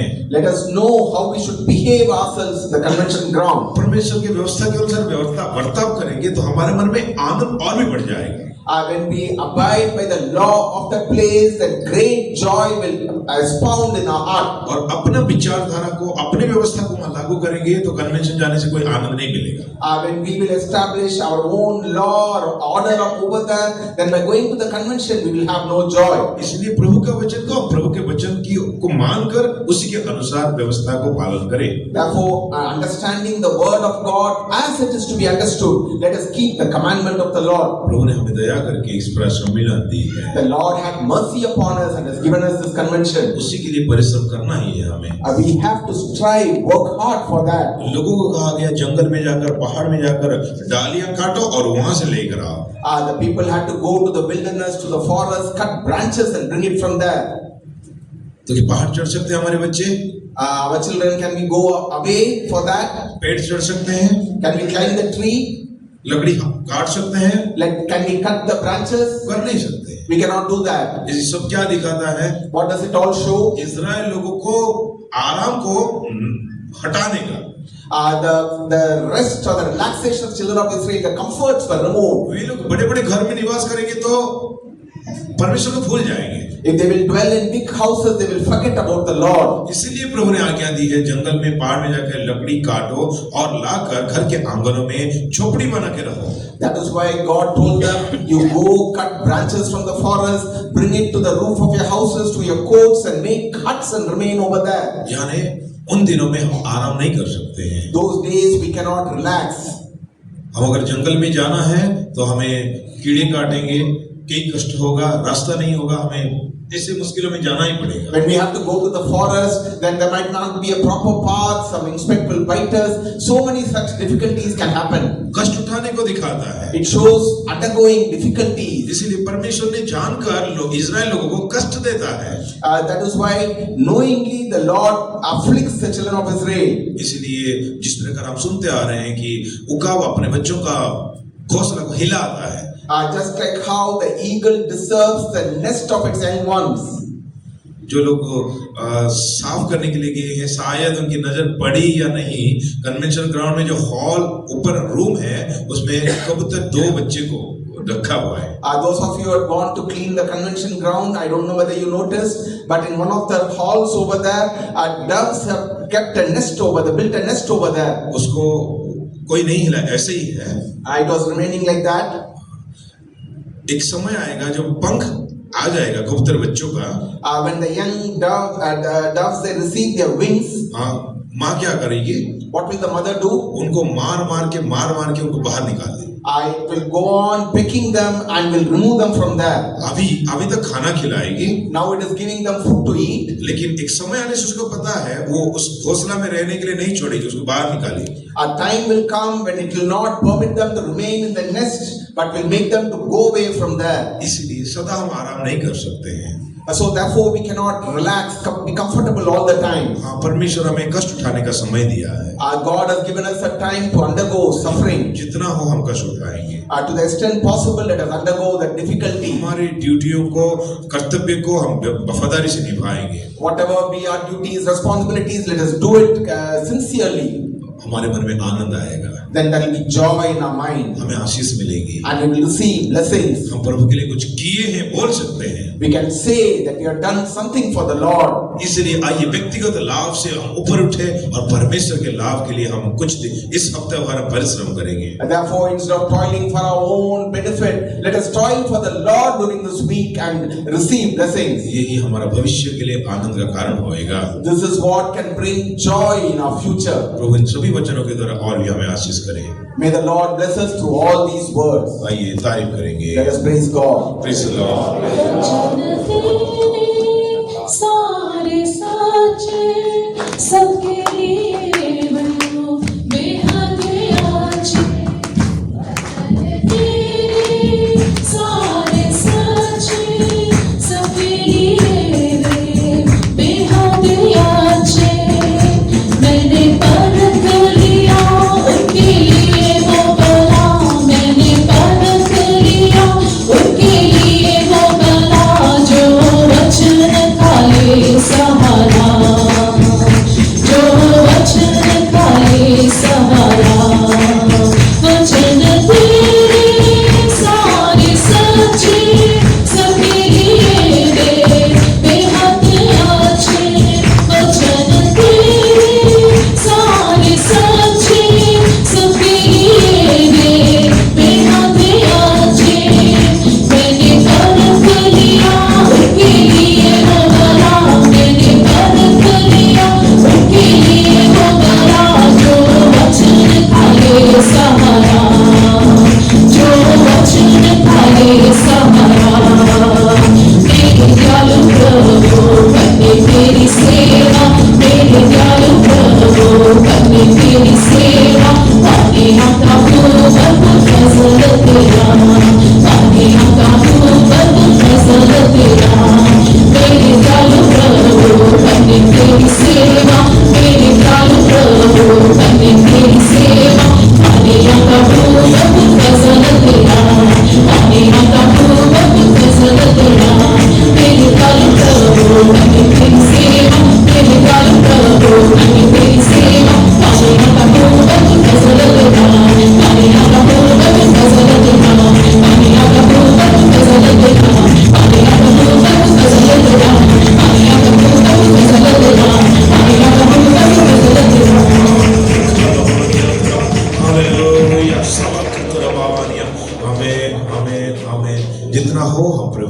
परिश्रम करेंगे। प्रभु हमें अनुग्रह दे, तारीफ करेंगे। Praise the Lord, praise the Lord, praise the Lord, praise the Lord, praise the Lord, praise the Lord। हमें इस झोपड़ी का पर्व से संबंधित हमारे जो कन्वेंशन है इसमें भी हम भागी बने, प्रभु और भी हमारे आनंद को बढ़ाए, इसलिए धन्यवाद करें। Praise the Lord, praise the Lord, praise the Lord, praise the Lord, praise the Lord, praise the Lord। प्रभु का वचन को ध्यान करते हुए, याद करते हुए हमारे जीवन को बनाने में प्रभु हमें मदद करना चाहिए, तारीफ करेंगे। Praise the Lord, praise the Lord, praise the Lord, praise the Lord, praise the Lord, praise the Lord। पिता पुत्र पवित्र आत्मा परमेश्वर के लिए हम तारीफ करेंगे। God, thank you Lord, praise the Lord, praise the Lord, praise the Lord। शीघ्र आने वाला प्रभु यीशु के लिए हम तारीफ करेंगे। Praise the Lord, praise the Lord, praise the Lord, praise the Lord, praise the Lord। प्रार्थना करेंगे। प्यारे आसमानी बाप, प्रभु सुनिए धन्यवाद करने के नाम इस नई सप्ताह के पहले दिन सुबह भी प्रभु से आकर हमारे जिंदा सजा परमेश्वर को, विश्वास करके परमेश्वर को आत्मा और सच्चाई के साथ आराधना करके अपने बस आवश्यकता के मुताबिक आशीष पाकर पाने के लिए आज भी हमारे पर रहम किए, इसलिए धन्यवाद करते हैं। खुदा सारे रुकावट दूर करके अपने बच्चों को सही इस्लाम से प्रभु को समझ पहुँचाएं, जिन्होंने कहे हुए शब्द के मुताबिक अपने आप अर्पण किए और हर एक के साथ पूरे बर्ताव किए, उन्हें आशीष दिए, चंगा दिए, छुड़ाई जिलाई, इसको धन्यवाद करते हैं। आपके आमद की आशा को नया किए, इसको धन्यवाद करते हैं। प्रभु गवाही में गुलाम जिन बातों के लिए प्रार्थना के मांगे उन सारी बातों को प्रभु आशीष करने के लिए बंदी करते हैं, अपनी इच्छा के मुताबिक उनको विश्वास के मुताबिक सारे मांग को पूरा करके आज जो सलाह पर रखकर के लिए उसके लिए धन्यवाद करते हैं। फिर आप तम लोगों का पर्व के बारे में प्रभु हमें समझाएं, पुराने नियम में खुदा तम लोगों का पर्व मनाने के लोगों को प्रभु अनुग्रह दिए, उसमें खुदा लोग भी खुशी के साथ परमेश्वर के समझ में खुदा मगन में और परमेश्वर की उनके संग संग रहकर उनके साथ मगन में खुदा, इसलिए इन दिनों में खुदा इस नए नियम में हम उसे पर्व खुदा कन्वेंशन की सम्मेलन के रूप में खुदा हम मनाते हैं। इसलिए खुदा जब भी हमें सम्मेलन दिया जाता है खुदा प्रभु हम उस सम्मेलन के दौरान हमें कई कष्ट उठाना पड़ेगा, लेकिन खुदा ने हमारा सुख विलास को प्रभु के नाम रखा, खुशी के साथ त्याग कर खुदा जिस अवस्था में प्रभु हमें रखेगी उसी अवस्था में खुशी के साथ परमेश्वर के कष्ट उठाने के लिए, सेवा करने के लिए, खुदा दूसरों के लिए आशीष कारण बनने के लिए हम हर एक अनुग्रह देने की वजह विनती करते हैं। अब तक हमारे कन्वेंशन की सारी तैयारी के काम पर पूरी उठाएंगे, सारी आवश्यकताएं पूरा किए, इसलिए धन्यवाद करते हैं प्रभु। और जो भी काम बाकी रह गए उनको भी प्रभु आप बोली जाने के लिए प्रार्थना करते हैं, विशेषकर खुदा को प्रभु हमारे पर रहम करके मौसम का अनुकूल बनाया, आगे भी खुदा हमारे पर रहम करके अपने नाम को खातिर, अपने नाम को महिमा को खातिर हमारे जीवन की कमी करके उनको प्रार्थना को कमी को क्षमा करके खुदा प्रभु अच्छा मौसम अनुकूल मौसम दे खुदा, विशेषकर कीड़े के बारे में प्रभु जिता दे खुदा, हम चैन के साथ आराम से शांति के साथ खुशी के साथ प्रभु का आराधना करके सेवा करके आशीष पाकर आशीष कार्य बन सके। खुदा आने वाले सारे सेवकों को खासकर खुदा मेरे पास लोगों को खुदा साथ रहकर सही नाम से पहुंचा दें, हमारे लिए इस देश के लिए आशीष कार्य बना दें। और सबसे बढ़कर आपसे मिलने के लिए यदि आप उससे पहले कन्वेंशन से पहले आप आने से आपसे मिलकर हर एक योग्य बना, यीशु के नाम से एक बातें हैं जो रूट का QR कोड है सबको ग्रुप में भेजा जाएगा, इसलिए उसी के मुताबिक आप लोग GPS लगा के जा सकते हैं। साथ साथ हमारे प्रोग्राम में कुछ बदलाव अभी पता चला है कि उपवास प्रार्थना जो है वो शुक्रवार सुबह से लेकर शनिवार शाम तक यानी 24 घंटे हैं हमारी कलीसिया के लिए, ठीक है। फ्राइडे सुबह से, ठीक है, हाँ। और किचन ड्यूटी कब बोले? ग्रुप शनिवार को, ठीक है। किचन ड्यूटी हमारा सबका ग्रुप जो होता है शनिवार को है, और उपवास प्रार्थना शुक्रवार सुबह 6 बजे से शनिवार सुबह 6 बजे तक है, इसलिए उसी के अनुसार आप लोग जाए और आशीष पाए। आइए तारीफ करेंगे। Praise the Lord, praise the Lord, praise the Lord, praise the Lord, praise the Lord. और पिता परमेश्वर का प्रेम, प्रभु यीशु मसीह का अनुग्रह और पवित्र आत्मा की शांति और संगति हम सबों के ऊपर प्रभु यीशु की दूसरी आमद तक लगातार होते रहे। आमीन। Hallelujah, hallelujah.